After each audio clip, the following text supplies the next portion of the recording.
ನಾನು ಯಾವಾಗಲೂ ಹೇಳ್ತಾ ಇರ್ತೀನಿ, ಈ ಸಂಸದೀಯ ರಾಜಕಾರಣ ಇದೆಯಲ್ಲ, ಸಂಸದೀಯ ರಾಜಕಾರಣವನ್ನು ಕರ್ನಾಟಕದ ನಾಯಕರು ಕಡೆಗಣಿಸಿದ್ದಾರೆ ಅಂತ. ಎಲ್ಲ ಪಕ್ಷದವರು ಕೂಡ ನೋಡಿ, ನಮ್ಮಲ್ಲಿ ಹೋಗಿ ನಮ್ಮ ಸಮಸ್ಯೆಗಳ ಬಗ್ಗೆ ನಿಜಕ್ಕೂ ಮಾತಾಡಿರುವಂಥ ರೆಡಿಜನ್ ಹೇಳಿ. ಯಾರೋ ಕನ್ನಡದಲ್ಲಿ ಪ್ರಮಾಣ ವಚನ ಸ್ವೀಕಾರ ಮಾಡಿದ್ರು, ನಮಗೆ ದೊಡ್ಡ ಸಂಗತಿ ಅದು. ಕನ್ನಡದಲ್ಲಿ ಮಾತಾಡಿದ್ರು ದೊಡ್ಡ ಸಂಗತಿ ಅದು. ಇತ್ತೀಚಿನ ದಿನಗಳಲ್ಲಿ ಒಂಚೂರು ಬದಲಾವಣೆ ಕಾಣ್ತಾ ಇದೆ, ಪ್ರಶ್ನೆ ಬೇರೆ. ಹಿಂದವರು ಯಾರು ಎಂ ಪಿಗಳು ಏನು ಎತ್ತ ಏನು ಗೊತ್ತಾಗ್ತಿರ್ಲಿಲ್ಲ. ಇಲ್ಲಿ ಯಾರ್ಯಾರು ಕಿತ್ವಿ ಮಾಡ್ತಾಯಿದ್ರು, ಯಾರ್ಯಾರು ತೊಂದರೆ ಕೊಡ್ತಾಯಿದ್ರು, ಯಾರ್ಯಾರು ದಡ್ಡರಿದ್ರು ಅಥವಾ ಯಾರ್ಯಾರು ಅಧಿಕಾರ ಚಲಾಯಿಸ್ತಾ ಇದ್ರು, ಅವ್ರನ್ನ ಕರ್ಕೊಂಡೋಗಿ ಡೆಲ್ಲಿ ಡಂಪ್ ಮಾಡೋದು. ಆದರೆ ಈಗ ಸ್ಥಿತಿಗತಿಗಳು ಬದಲಾಗಿದೆ. ಬಿ ಜೆ ಪಿನಲ್ಲಿ ಯಾವ ರೀತಿ ಕಸರತ್ತಾಗ್ತಾ ಇದೆ ಅದನ್ನು ತೋರಿಸಿದ್ವಿ. ಇನ್ನು ಕಾಂಗ್ರೆಸ್ನಲ್ಲೂ ಕೂಡ ಇದೇ ರೀತಿಯ ಕಸರತ್ತು ನಡೀತಾ ಇದೆ. ಅಭ್ಯರ್ಥಿ ಯಾರು ಅನ್ನುವಂಥ ವಿಚಾರಕ್ಕೆ ಸಂಬಂಧಪಟ್ಟಂಗೆ ಇನ್ನೂ ಕೂಡ ಕ್ಲಾರಿಟಿ ಸಿಗ್ತಾ ಇಲ್ಲ.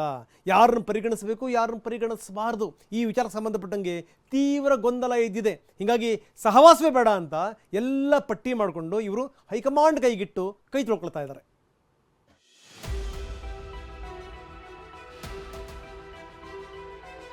ಇಪ್ಪತ್ತ 7 ನಮ್ಮ AICC ಅಧ್ಯಕ್ಷರು ತಗೊಳ್ತಾರೆ. ಅದಾದ್ಮೇಲೆ ತೀರ್ಮಾನ ಮಾಡ್ತೀವಿ.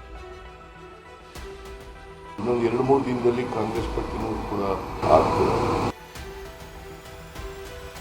ಕಾಶಿರೋನ್ ಕರ್ಕೊಂಬತ್ತೀಯ ಮನೆ ಕ್ರಾಸ್ ವೋಟ್ ಮಾಡೋರೆ ಎಷ್ಟಿ ಸೋಮಶೇಖರ ಅವನಿಗಾಗಲೇ ಕಾಂಗ್ರೆಸ್ ಅಂತೆ.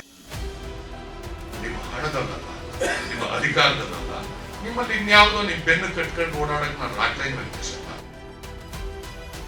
ಚೀಪ್ ಹೇಳಿಕೆಗಳಿಗೆ ನಾನು ಉತ್ತರನೂ ಕೊಡಲ್ಲ. ಇವತ್ತೊಬ್ರು ನಾಳೆ ಮತ್ತೊಬ್ರು, ದಿನ ಕಳೆದಂತೆ ಟಿಕೆಟ್ ಆಕಾಂಕ್ಷಿಗಳ ಸಂಖ್ಯೆಯು ಹೆಚ್ಚುತ್ತಲೇ ಇದೆ.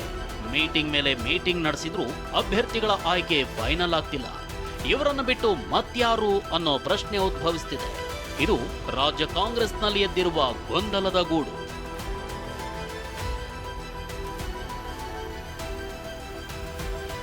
ಕೈಕೋಟೆಯಲ್ಲಿ ಮುಗಿಯದ ಟಿಕೆಟ್ ಹಂಚಿಕೆ ಕಾದಾಟ.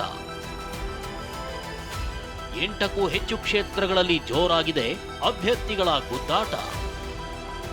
ರಾಜ್ಯ ಕಾಂಗ್ರೆಸ್ ನಾಯಕರು ಸಭೆ ಮಾಡಿದ್ರೂ ಗೊಂದಲ ಬಗೆಹರಿತಿಲ್ಲ. ಲೋಕಸಭಾ ಚುನಾವಣಾ ದಿನಾಂಕ ಘೋಷಣೆಗೆ ಕೆಲವೇ ದಿನಗಳು ಬಾಕಿ ಇದ್ರೂ ಕಾಂಗ್ರೆಸ್ ಕೋಟೆಯಲ್ಲಿ ಅಭ್ಯರ್ಥಿಗಳ ಆಯ್ಕೆ ಕಸರತ್ತು ನಡೀತಲೇ ಇದೆ. ಯಾಕಂದ್ರೆ 8ಕ್ಕೂ ಹೆಚ್ಚು ಕ್ಷೇತ್ರಗಳಲ್ಲಿ ಅಭ್ಯರ್ಥಿಗಳ ಪೈಪೋಟಿ ಜೋರಾಗಿದೆ.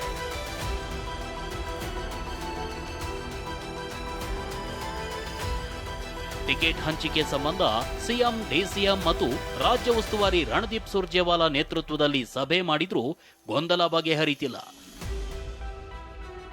ಅತ ಚಾಮರಾಜನಗರದಲ್ಲಿ ಮಹದೇವಪ್ಪ ಪುತ್ರನಿಗೆ ಟಿಕೆಟ್ ನೀಡಲು ಸ್ಥಳೀಯ ನಾಯಕರು ಮನಸ್ಸು ಮಾಡ್ತಿಲ್ಲ. HC ಮಹದೇವಪ್ಪ ಹಿಂದೇಟು ಹಾಕ್ತಿದ್ದಾರೆ. ಉಡುಪಿ ಚಿಕ್ಕಮಗಳೂರು ಕ್ಷೇತ್ರದಲ್ಲಿ ಜಯಪ್ರಕಾಶ್ ಹೆಗಡೆಗೆ ವಿರೋಧ ವ್ಯಕ್ತವಾಗ್ತಿದೆ. ಜಯಪ್ರಕಾಶ್ ಹೆಗಡೆ ವಿರುದ್ಧ ಕಾಂಗ್ರೆಸ್ ಕಾರ್ಯಕರ್ತರು ಗೋ ಬ್ಯಾಕ್ ಅಭಿಯಾನ ಶುರು ಮಾಡಿದ್ದಾರೆ. ಹೀಗಾಗಿ ಸುಧೀರ್ ಕುಮಾರ್ ಮೊರಳ್ಳಿ ಹೆಸರನ್ನ ಚರ್ಚೆಗೆ ತೆಗೆದುಕೊಳ್ಳೋ ಭರವಸೆಯನ್ನ DK ನೀಡಿದ್ದಾರೆ. ಅತ ಬಾಗಲಕೋಟೆಯಲ್ಲಿ ವೀಣಾ ಕಾಶಪ್ಪನವರ್, ಅಜಯ್ ಕುಮಾರ್ ಸರ್ನಾಯಕ್ ಮುನ್ನೆಲೆಗೆ ಬರ್ತಿದೆ. ಇವರ ಜೊತೆಗೆ ಸಚಿವ ಶಿವಾನಂದ ಪಾಟೀಲ್ ಪುತ್ರಿ ಸಂಯುಕ್ತ ಪಾಟೀಲ್ ಕೂಡ ಡಿಮ್ಯಾಂಡ್ ಇಟ್ಟಿದ್ದಾರೆ.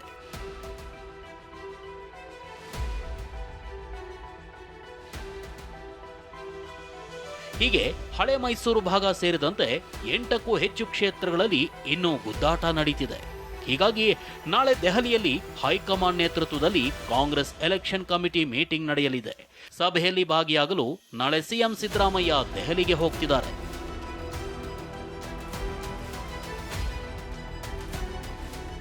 ಇನ್ನೊಂದು 2-3 ದಿನದಲ್ಲಿ ಕಾಂಗ್ರೆಸ್ ಪಟ್ಟಿನೂ ಕೂಡ ರೆಡಿ ಮಾಡ್ತೀವಿ. ಇವತ್ತು ನಾಳೆ ಸೆಂಟ್ರಲ್ ಎಲೆಕ್ಷನ್ ಕಮಿಟಿ ಭೇಟಿ ಮಾಡ್ತಾ ಇದೆ. ಕರ್ನಾಟಕದ ಕ್ಯಾಂಡಿಡೇಟ್ಗಳು ಕೂಡ 2-3 ದಿನದಲ್ಲಿ ಆಗ್ತದೆ. 27 ನಾಳೆ ಎಲೆಕ್ಷನ್ ಕಮಿಟಿ ಮೀಟಿಂಗ್ ಡೆಲ್ಲಿಲಿದೆ. ಮಲ್ಲಿಕಾರ್ಜುನ್ ಖರ್ಗೆ ಅವರ ನೇತೃತ್ವದಲ್ಲಿ. ಮಂಡ್ಯ ಜಿಲ್ಲಾ ಕಾಂಗ್ರೆಸ್ ಘಟಕದಲ್ಲಿ ಭಿನ್ನಮತ ಸ್ಫೋಟ. ಲೋಕಸಭೆ ಚುನಾವಣೆ ಬಂತಂದ್ರೆ ಸಾಕು, ಮಂಡ್ಯ ಕಣ ರಣ ಅನ್ನುವಂತೆ ಮಾಡುತ್ತೆ. ಇದೇ ಸಮಯದಲ್ಲಿ ಒಟ್ಟಾಗಿ ಹೋರಾಡಬೇಕಿದ್ದ ಮಂಡ್ಯ ಕಾಂಗ್ರೆಸ್ ಮನೆಯಲ್ಲಿ ಭಿನ್ನಮತ ಸ್ಫೋಟಗೊಂಡಿದೆ. ಕಾಂಗ್ರೆಸ್ನಲ್ಲಿ ಟಿಕೆಟ್ ಪಡೆಯಲು ಹಣವೇ ಮಾನದಂಡ ಅಂತ ಡಾಕ್ಟರ್ HN ರವೀಂದ್ರ ಬಾಂಬ್ ಸಿಡಿಸಿದ್ದಾರೆ. ಹಣ ಇದ್ದವರನ್ನ ಪಕ್ಷಕ್ಕೆ ಕರೆದುಕೊಂಡು ಬರ್ತಾರೆ ಅಂತ ಆರೋಪಿಸಿದ್ದಾರೆ. ಪರೋಕ್ಷವಾಗಿ ಸಚಿವ ಚಲುವರಾಯಸ್ವಾಮಿ ವಿರುದ್ಧ ರವೀಂದ್ರ ಗುಡುಗಿದ್ದಾರೆ.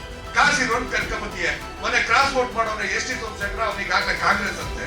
ನಿಮ್ಮ ಮಾನ ಮರ್ಯಾದೆ ಕಳೆದ್ಬಿಟ್ಟು ಹೋಗಿ ಅಲ್ಲಿ ಬಿಜೆಪಿಗೆ ಸೇರ್ಕೊಂಡು ಮಂತ್ರಿ ಆಗಿದ್ದವ್ರು ವಾಪಸ್ ಬರೋನ್ನ ಬಾಚಿನ ನೀನು ಬಾಲಿನ ಮಾಸ್ತಿ ಅಂತ ಎಳಚತ್ತಿದ್ದೀರಿ ಅಂದ್ರೆ ಹೋದಾಗ್ಲೂ ಬಿಟ್ಬಿಟ್ಟು ಕಾಂಗ್ರೆಸ್ ಅಲ್ಲೇ ಉಳ್ಕೊಂಡಿದ್ರಲ್ಲ ಯಶವಂತಪುರ ಕ್ಷೇತ್ರದಲ್ಲಿ. ಆ ಲೋಕಲ್ ಲೀಡರ್ಗಳು ಎಕಡ ತಗೊಂಡು ಹೊಡೆದಾಗಲ್ವಾ ನೀವು? ಅವತ್ತಿಗೆ ನಿಮ್ ಜೊತೆ ನಿಂತಿದ್ರಲ್ಲ, ಅವ್ರಿಗೆ ನ್ಯಾಯ ಮಾಡ್ದಂಗಲ್ವಾ ನೀವು? ನಿಮ್ಗೆ ಯಾರು ಬೇಕು? ನಿಮ್ಗೆ ಯಾರು ಬೇಕು? ನಿನಗೆ ಸಿದ್ಧಾಂತದ ಹಿನ್ನೆಲೆ ಇಲ್ಲದೆ ಇರೋನ್ನ ದುಡ್ಡು ಬೇಕಪ್ಪ ಚುನಾವಣೆ ಮಾಡಕ್ಕೆ, ಆದ್ರೂ ಒಂದಿಷ್ಟು ಪದ್ಧತಿ ಇರೋರು ಬೇಕಲ್ಲ. ಇಷ್ಟೇ ಅಲ್ಲ, ಒಂದು ಹೆಜ್ಜೆ ಮುಂದೆ ಹೋಗಿರೋ ಡಾಕ್ಟರ್ ರವೀಂದ್ರ ಕೆಪಿಸಿಸಿ ಪ್ರಧಾನ ಕಾರ್ಯದರ್ಶಿ ಹುದ್ದೆಗೂ ರಾಜೀನಾಮೆ ಕೊಟ್ಟಿದ್ದಾರೆ. ಅಲ್ಲದೆ ಸಂಸದೆ ಸುಮಲತಾ ವಿರುದ್ಧವೂ ರವೀಂದ್ರ ಕಿಡಿಕಾರಿದ್ದಾರೆ. ನಿಮ್ಮನ್ನ ಬೆನ್ನಿ ಕಟ್ಕೊಂಡು ಓಡಾಡೋಕೆ ನಾನ್ ರಾಕ್ಲೈನ್ ಅಲ್ಲ ಅಂತ ಗುಡುಗಿದ್ದಾರೆ. ಇದಕ್ಕೆ ಸುಮಲತಾ ಟಾಂಟ್ ಕೊಟ್ಟಿದ್ದಾರೆ. ನಮ್ಮ ಸ್ಟಾರ್ಗಳೆಲ್ಲ ಸ್ಟಾರ್ಗಳಿಗೆ ನಮ್ಮ ಜಿಲ್ಲೆನಲ್ಲಿ ಅಭಿಮಾನಿಗಳಿದ್ರೆ ನಮ್ಮ ಎಲ್ಲಾ ಸ್ಟಾರ್ಗಳು ನಿಮಗೆ ಫ್ಯಾನ್ಸ್ ಆಗಿ ಬದಲಾಗ್ಬಿಟ್ಟಿದ್ದಾರೆ. ನಿಮ್ಮ ಹಣದಲ್ಲಲ್ಲ, ನಿಮ್ಮ ಅಧಿಕಾರದಲ್ಲ, ನಿಮ್ಮಲ್ಲಿ ಇನ್ಯಾವುದೋ ನಿಮ್ ಬೆನ್ನು ಕಟ್ಕೊಂಡು ಓಡಾಡಕ್ ನಾನು ರಾಕ್ಲೈನ್ ವ್ಯಕ್ತಿಸಲ್ಲ. ನಮಗಂತ ಆಸಕ್ತಿಗಳು ಇಲ್ಲ. ಪಾಪ ನಿನ್ನೆ ಮೊನ್ನೆವರೆಗೂ ಅವರು ನನ್ನ ಪಿಕ್ಚರಲ್ಲಿ ಒಂದು ಕ್ಯಾರೆಕ್ಟರ್ ಕೊಡಿ ಅಂತಾನು ಅವರು ರಾಕ್ಲೈನ್ ಹಿಂದೆನೇ ಬಿದ್ದು ಎಷ್ಟು ಫೋನ್ಗಳು ಮಾಡಿರೋದು ನಮಗೆ ಗೊತ್ತಿದೆ. ಅವರ ಮನಸ್ಥಿತಿ ಏನು, ಅವರ ಮೈಂಡ್ ಸೆಟ್ ಏನು, ಅವ್ರು ಹುಟ್ಟು ಬೆಳೆದ ವಾತಾವರಣ ಏನು, ಅಥವಾ ಅವರು ಯಾವ ಮಟ್ಟಕ್ಕೆ ಓದಿರ್ತಾರೆ ಅನ್ನೋದು ನಾವೇ ಅರ್ಥ ಮಾಡ್ಕೊಂಡು. ಅದೇನೇ ಹೇಳಿ, ಟಿಕೆಟ್ ಘೋಷಣೆ ಮುನ್ನವೇ ರಾಜ್ಯ ಕಾಂಗ್ರೆಸ್ನಲ್ಲಿ ಬಂಡಾಯದ ಬೇಗುದಿ ಧಗಧಗಿಸೋದಕ್ಕೆ ಮುನ್ಸೂಚನೆ ಕೊಟ್ಟಿದೆ. ಇನ್ನೇನಾದ್ರೂ ಟಿಕೆಟ್ ಘೋಷಣೆ ಆಯ್ತು ಅಂದ್ರೆ ಈ ಕಿಚ್ಚು ಜ್ವಾಲೆಯ ರೂಪ ಪಡೆಯೋದು ಖಚಿತ. Bureau report, TV9.